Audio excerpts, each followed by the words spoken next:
Hello. Today I want to talk to you about parkour.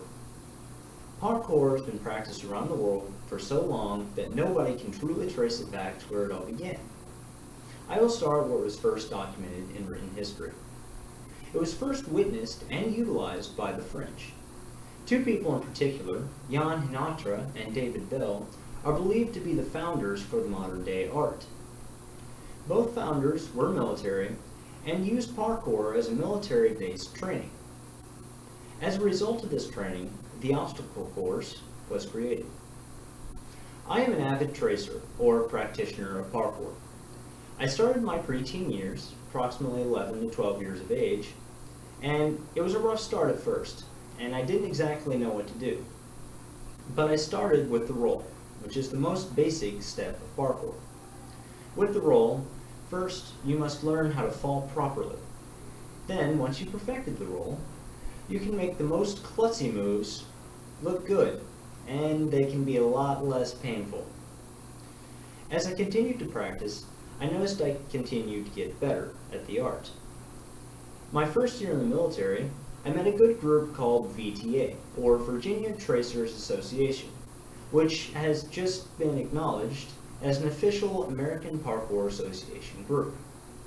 This is a very close group that likes to practice often, and it's where I learned the basics of urban-based parkour instead of the environmental parkour I was used to for so many years.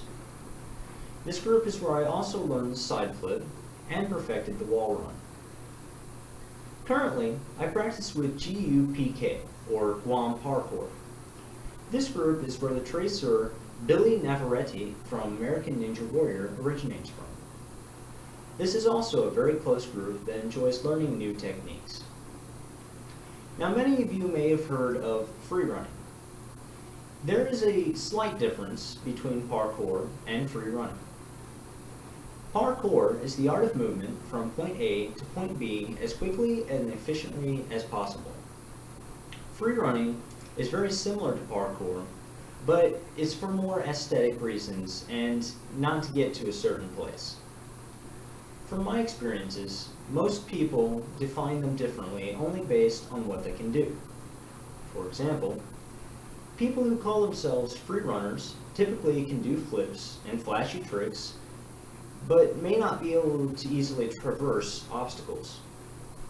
On the other hand, people who call them tracers and hate to be called free runners can typically go through obstacles with no problem, but may not be able to do the flashy tricks that someone who practices free running may be able to. I'm sure you noticed I called myself a tracer earlier. I'm a tracer that doesn't mind being called a free runner. I still prefer tracer though.